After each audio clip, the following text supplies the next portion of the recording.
Okay, and welcome back, everybody. This is the First Inning Podcast, along with the BX Bomber, and we have Roger, the big Yankee fan. Say hello, Roger. Hello, BX Bomber. I'll say here once again to everyone, and things are going pretty good. All right, man. How was your New Year? Oh, it was a nice evening. I spent it with my sister, and we had a good night. And things have been a little bit busy recently, but the Yankees have had a little bit of activity recently. So I figured that we would check in and do a podcast and talk about the latest Yankees activity. Nice, but I want to talk about some breaking news real quick. And let's talk about the Mets. I don't know if you've been following the Mets. Have you been following the Mets? No, I haven't had any Mets news recently. Let me tell you, for the Mets, it's a very good time to be a Mets fan. Okay? Starting today, your boy David Wright, the captain, right? He's gonna join the Mets front office as a special advisor. Wow, that's very nice. Yeah, and he was helping what's his name? Van Wigan, Bodie Van Wagen in the winter meetings in December, which I didn't know that. So he contributed to all these trades that the Mets have gotten. So maybe he contributed to getting Robinson Cano and all these guys. Maybe that is great. You know that the Mets are treating him right, and he was a very good Met. Unfortunately, had many major injuries at the end of his career, including the very terrible spinal stenosis. You know, the deterioration of the spine. My grandmother had that in her later years, and it is a very debilitating thing. But it was great to see him make that one day comeback and play that game and get himself into shape. And the fans gave him a good approval, gave him very good approval. And that's great to hear that he is going to be joining the front office as a special advisor.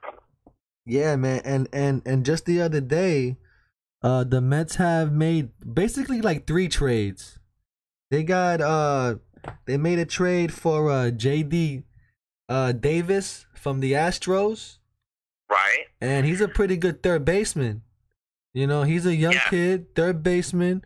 And he's been playing in the playoffs and all that. So he's got some skills there. And did you know he could pitch?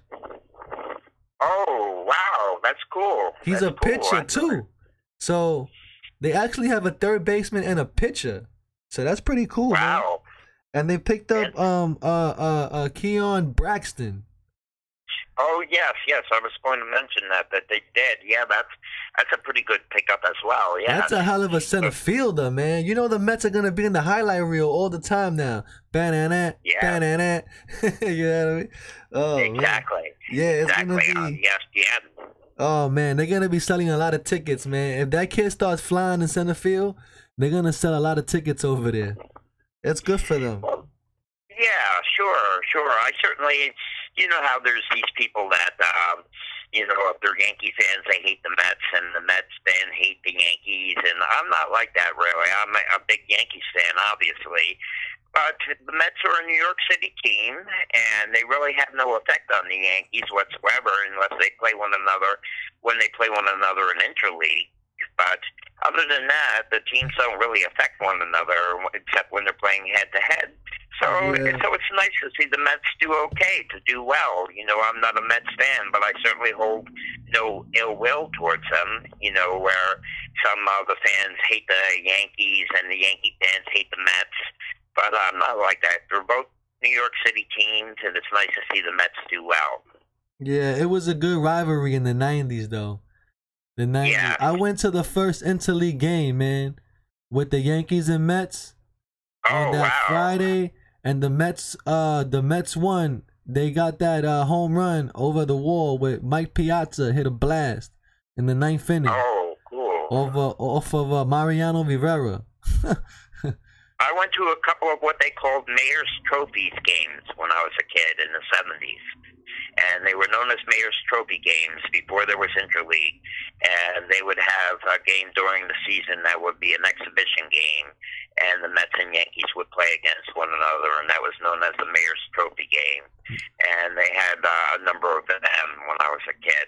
Actually, and of course, I've seen the Yankees and Mets in Interleague as well, several different times at Yankee Stadium. I wish I would have had a ticket. We didn't even have a ticket for that game. My dad was a cop at the time, so he tinned his way in, and it was two of his friends, and we found 4 seats that people never came for, and we sat there the whole game. Field level. Excellent. Sounds like it was a lot of fun. That was in the old stadium. Yes, it sounds like a lot of fun.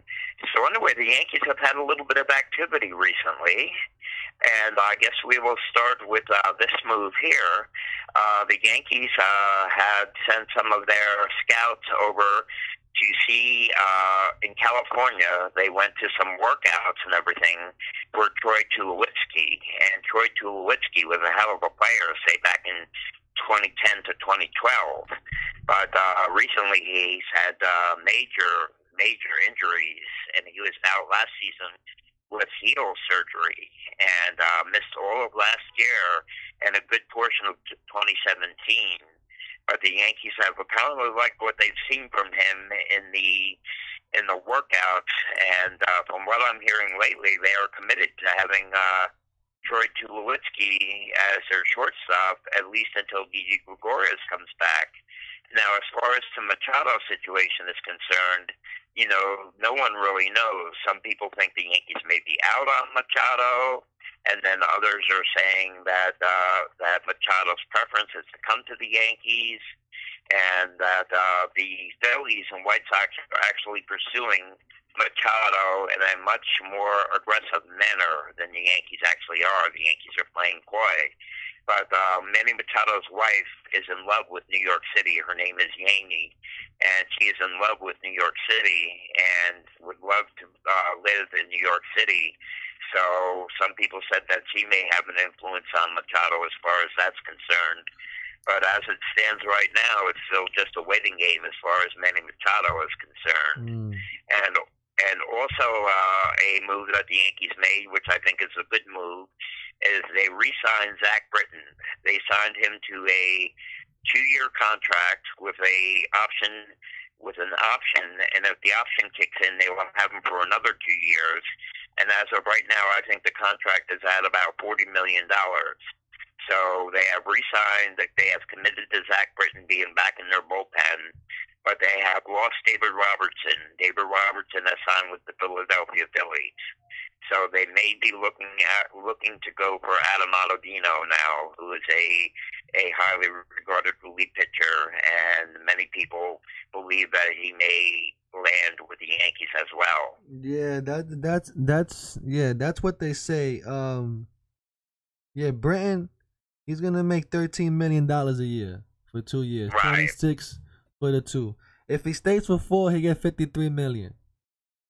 Right. Which it's possible. But here's the question. That if I'm Manny Machado, right? What team is gonna win the World Series? The White Sox, the Phillies, or the Yankees? If I go to that team, who's gonna win the World Series? What do you think? Well, obviously the odds are much higher for the Yankees. Right now, the White Sox are kind of, even though they have a bit of money, and so do the Phillies. The Phillies are said to have quite a bit of spending money, but both of those teams are still rebuilding and on their way up, where the Yankees have established themselves rather well. So the odds makers would give the Yankees a better chance. Yeah, you're absolutely right. He could actually go to Philly, though, because they actually could pay him more money than what the Yankees are offering. And Philadelphia is only like an hour away from New York. Exactly. And they can live in New Jersey and still live the New York life. Like, you know what I mean? And so, man, but that'll suck though if we lose out on Machado though. That will really help the team if we get him, Right. Hold on just 1 minute, okay? My family member walked in. Just want to say hello real fast. Hold on. Hello. I'm just doing a podcast with BX Bomber now. So I'm talking to him. And this is gonna be a break. So. Oh, that's okay. That's okay. I'll get out of the way for now. But we're in good shape, and I'll be up in a little bit. Oh, okay. I'm sorry about that.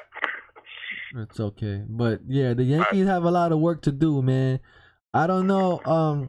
I was just talking to myself, and I was saying the Yankees have a good infield if they have Troy Tulowitzki, if he can play defense. But yes, it really. But it really is a matter of. They say they're committed to him and that they like his workout, and so I don't know if it's kind of like the Yankees tightening their belt. Well, the reason why they picked him up is because Neil Walker was getting paid $4 million, and they're gonna pay him the league minimum of $500. So they free up $3.5 million for somebody else to pay. So that's why they're gonna really get him. But can he play shortstop? I don't really know. You know. Right.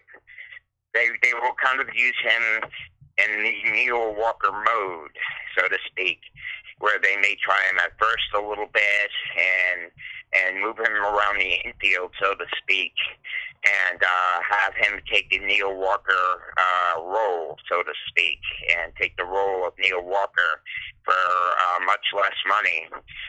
And they apparently liked his workout, and they say he's healthy, and we'll see how it all works out. But they have Troy Tulowitzki with the signing, and they have re-signed Zach Britton, and the Manny Machado situation is still on hold. You know, it's a week after New Year's now, and, you know, everything is on hold. Manny Machado has said that he would prefer to go to the Yankees, but the Yankees may be playing coy. Some people don't know if the Yankees are actually in on Machado or not in on them. I do believe that they won't offer him the most money. The Phillies could offer him more years and more money, but it depends on how badly Machado wants to play for the Yankees. Yeah, I mean, I don't think he wants to play that bad if they're not gonna pay him the bang for the buck. You know, right? Because as a person, you're gonna go for the bang for the buck. You're gonna go where you're gonna get the most money. You know, exactly. That's the bottom line. You know, so, and if he goes to Philly, they can actually be a good playoff team this year. Right. They got Matt Kemp and all these guys going over there from the Dodgers. They got a lot of people going over there, and they can have a team that could be a playoff team. You know. Exactly. And hopefully the Mets can keep up with these guys, because they got Syndergaard and all these guys. They got the second best pitching staff, I think, second to the Washington Nationals. You know, Nationals is awesome. So I don't know if they could play as well as they can again, and they always been a playoff team somehow. But if the Mets could keep up, you know, they can at least go to get the wild card. You know, exactly. And the Yankees. The Yankees, it depends on Boston. You see? It sure does. Because Boston is going to put out the same team as last year, pretty much. Right. The Boston hasn't got rid of anybody that I've seen. No, they haven't really. Yeah, they're going to keep everybody. So, if Mookie Betts is still still going, and Bogarts, forget about it, man. Them guys are gonna go crazy. And what about? I don't know if Justin Pedroia will be good next year, or if he ever play. Yeah, it really is hard to say about that. It really is hard to say about that. But the Red Sox closer is out on free agency right now, so we'll see where that all takes place as well. You know, Craig Kimbrell, and if the Red Sox are going to re-sign Craig Kimbrell. And they also lost another one of their bullpen pieces to the Dodgers. The name escapes me again. I know it. I can picture him. The name escapes me, but he was the 100-mile-per-hour pitcher out of the bullpen. Oh yeah, I remember him. But he has left and gone to the Dodgers, and Craig Kimbrell is out in free agency as well. So we'll see what the Red Sox do about retaining Craig Kimbrell. But that Red Sox team, it really does depend. And the American National League East does look competitive. The Braves were a surprise team in the National League East and won 90 games. It was fun going to the July 4th game with you against the Braves. Yeah, that was fun, man. When I sat in a game before that, I sat in the bleachers in center field where Acuna was playing left field, and these guys kept heckling him, man. Acuna Matata, Acuna Matata. Man, that was fun, man. I became a fan of that guy. See, that's how you become a fan of players. You know, when you heckle them or whatever, and then you follow them, you know, through their, you know, rest of the season, you know. That's fun, man. That was fun. Exactly. Yeah, that July, what happened was I had trouble with my train, and I missed one of the games. I was supposed to go to 3 games with the Yankees and the Braves. But remember, it was a super hot day, a Monday, July 2nd, and I couldn't get in on time with my train, and I missed that day, and you went to that game. And then I went the following day and July 4th. And that's how that worked out there. And then I went to 4 games in September. But the Braves look like a strong young team, and the Mets are much improved, and the Nationals were actually disappointing. Many people believe the Nationals did not play up to their capabilities last year. But we'll see about that National League East, how it all plays out. And the Phillies were strong for a good portion of the year last year, but faded at the very end. So the Phillies are really looking to improve as well. So we'll see how that National League East really plays out. Yeah, the National League is always crazy, man. The National League, you could be in first place or you can be in last place by 40 games. You know what I mean? Real quick, overnight. You know what I mean? That's crazy in the National League over there. They play a lot, man. That's a lot of baseball. Right, exactly. But I actually am positive about the Yankees. This team, the way it's composed now, with the young up-and-coming stars that they have, you know, I'm very high on Andujar. That's the one thing that I'm thinking about. And I think that they're strong enough to compete for number 28 again next year. And we'll just have to watch and see as 2019 progresses and see how it goes. Many people feel that Machado could put them over the top. But the Yankees' need for Machado is not as great as the Phillies or Red Sox need for Machado, really. So that's why I think that the Yankees are playing coy as far as what they may be doing, even though Machado's preference is to come to the Yankees. Well, I'm going to go on what I said last year. Hechavarria, if it doesn't work out for Troy Tulowitzki, Hechavarria is going to take that job at shortstop. And he's going to hit 20, 25, 30 home runs. Wow, that's pretty high on him. I remember that catch that he made when he came in, and he jumped like almost 6 feet in the air and put that line drive. And that's the thing. Amazing. And that's the thing. You got to understand. They brought him into a playoff game to make that catch for defensive purposes. You understand? Right. So he must have a glove if they didn't trust Andujar there at third base and they put him in there that doesn't play. You know what I mean? Right. So he has to be a hell of a player somehow if they trust him that much, right? Am I right or wrong? Yes, you're right. He's known as a very strong defensive player, but they don't feel as bad as anywhere near as good as Didi Gregorius is. Even though he did hit a couple home runs for the Yankees when he came over, they feel Didi Gregorius has a much higher upside as far as offense is concerned. Yeah, but he didn't really get to play, though. That's the problem. Hechavarria, he was a backup kid. He came up, he was really playing in the minors. I don't really know his numbers in the minors, but if you give him more time, like they said to Didi too. Oh, if same thing. He was playing in the Marlins. He didn't get a lot of playing time, and he looked like the same way. He wasn't good. Then they get rid of him. The Yankees pick him up, and now he's a superstar. He butted into a superstar. Yeah, he came up with the Arizona Diamondbacks. Oh, I'm sorry, Diamondbacks. Yeah, and at the time he had not fully developed, and he had something like a 220 batting average, and people were saying he couldn't hit lefties. Now he's one of the best lefty hitting batters against lefty pitching. And Didi Gregorius has really turned into a superstar now. He hit another 27 home runs last year, and was very strong. And he is a fan favorite as well. So all of this stuff going on now, I'm very sorry that Didi's going to be injured for most of 2019. But that's just the way it goes. Injuries happen. So they brought Troy Tulowitzki in, and we'll have to see where the whole Machado sweepstakes end up. And then you still have your weakest link there, Sonny Gray, and he's gonna have to stay because of CC with the heart surgery thing, you know, right, with the heart procedure, whatever that was, and angioplasty. Yeah, so who knows how CC's gonna pitch? We expect him to do well, but he might not, you know, and right.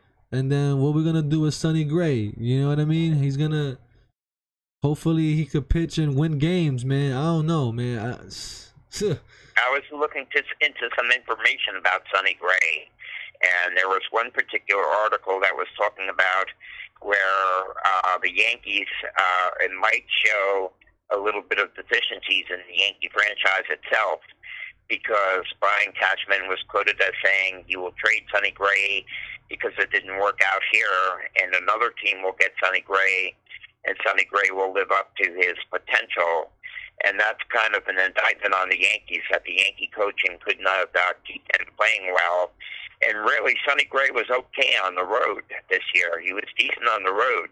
He had major problems pitching at Yankee Stadium, but he was a very solid pitcher on the road. Pitching at Yankee Stadium, he got crushed. So the Yankees are holding on to Sonny Gray as an insurance policy as of right now. They may still trade him, or they may hold on to him for a while because of the whole situation with CC Sabathia. Yeah, man. You know, talk about the Mets again. You know, the Mets are going with a seven starting pitchers. Wow, that's how they do it in Japan. Actually, you know, they have a starting pitcher in Japan for each day of the week, really. And the major leagues have moved up to 5-man rotations. But say during the time of Whitey Ford back in the early 60s and in the 50s, they often had 4-man rotations. And Whitey Ford, that's how Whitey Ford was winning 25 games a year. He was getting 40 starts a year. Whitey Ford was pitching every 4th day after Casey Stengel had the pitching every 5th day. But when Ralph Houk took over as Yankees manager in 1961, he asked Whitey Ford if Whitey Ford would like to pitch every 4th day, and Whitey Ford said, "Sure, absolutely." So by the time the early 60s took place, Whitey Ford was pitching every 4th day in the rotation. Wow, that's serious business, man. I don't even think pitchers could do that today. Yes, by the 70s, they had already moved to a 5-man rotation. And as it stands now, the pitchers are just not pitching as many innings as they once did. I mean, you would look at guys like Steve Carlton and Nolan Ryan and Tom Seaver. They would routinely pitch 300 innings in a season, you know. True. And now if a pitcher pitches 200 innings, they consider it a lot. Yeah, I know. Or he's gonna need Tommy John surgery in a year. You know what I mean? But I know the trend has come to the point where they're trying to get big velocity. I mean, you see the velocity that these major league pitchers have now, especially coming out of the bullpen. Everybody's throwing 95 miles per hour and above, you know. So the format seems to be now that they throw as hard as they can for as long as they can, and then they get a fresh pitcher in there, where it used to be where they would kind of pace themselves a bit more and not throw with such hard velocity. Yeah, well, it makes sense to go with 7 pitchers, though, because in the bullpen, you got space for 2 long relief guys that you never hardly ever use. You know what I mean? So you might as well use them as a. This is how I would do it as a manager. I would start first in the season with 7, right? And as it starts to, as the weather changes and gets warmer, I go to maybe 6 and then 5.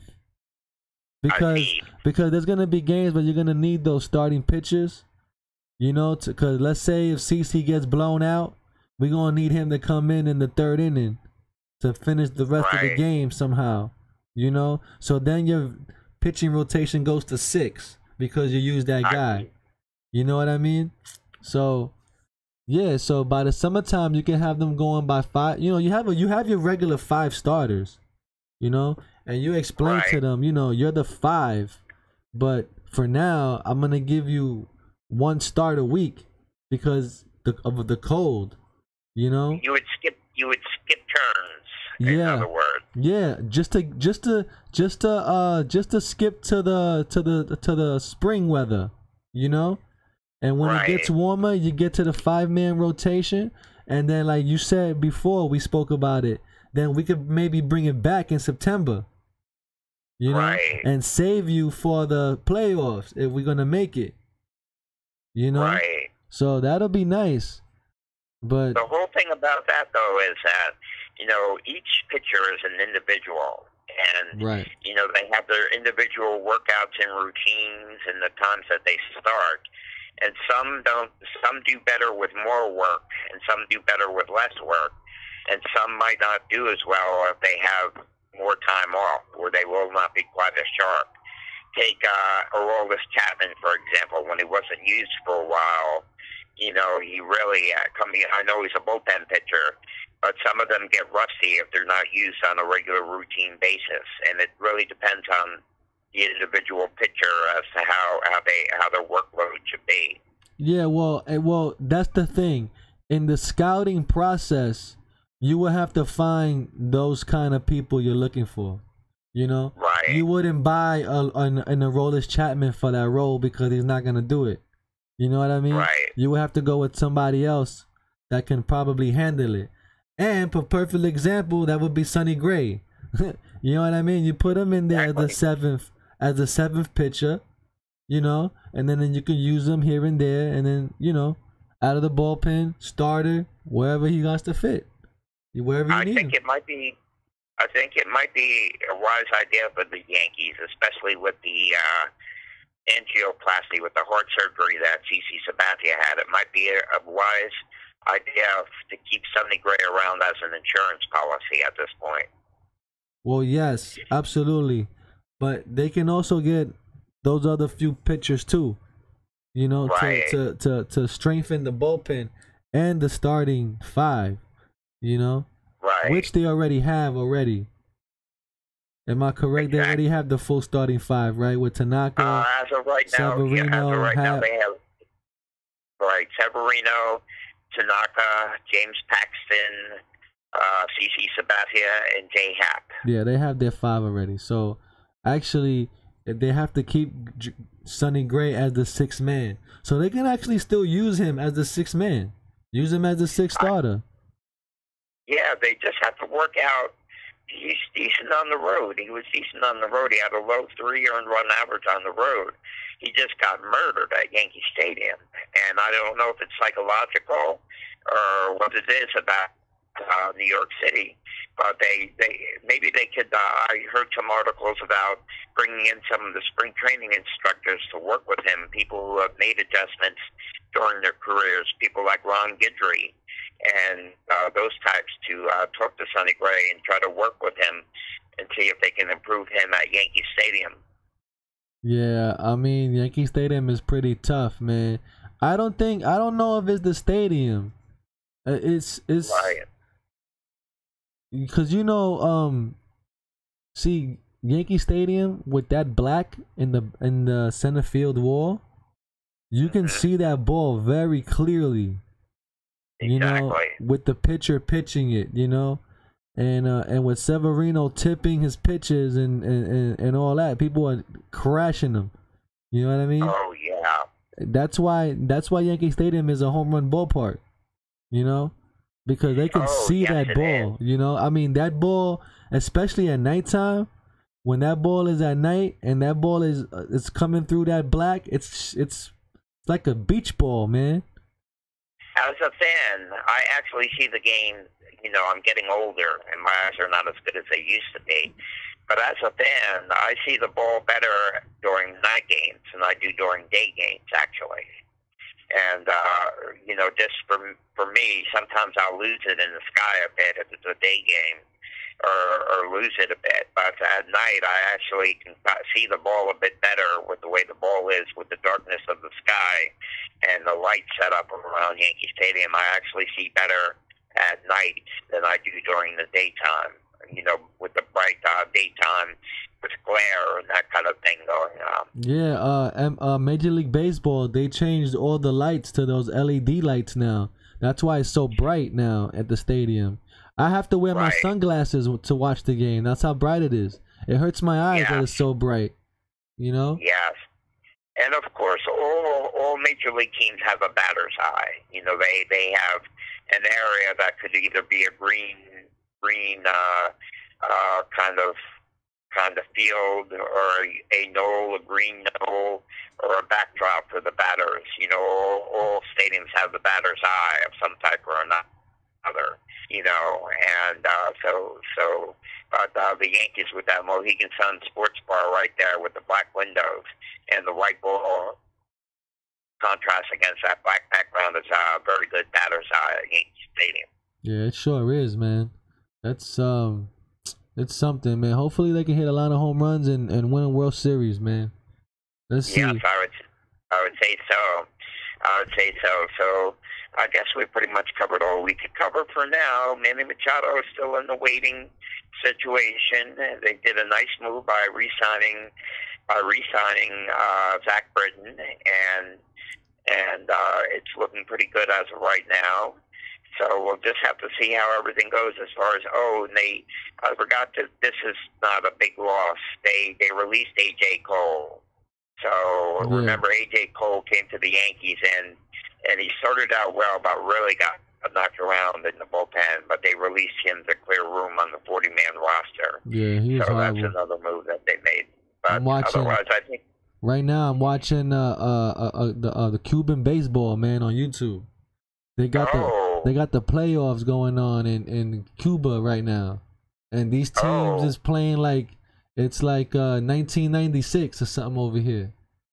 Wow, excellent. Well, I'll let you get to that, though. I guess we can end this podcast now until we have further information. So I think we did a good discussion tonight, and we'll do another one real soon. Yeah, man, absolutely, man. It's been great, and hopefully on the next podcast, the Yankees will pick up Machado, and we can talk about how the Yankees are gonna win the World Series. Yeah, we'll see how it goes. You know, but yeah, folks. So thanks for listening, and it's the First Inning Podcast, another great podcast.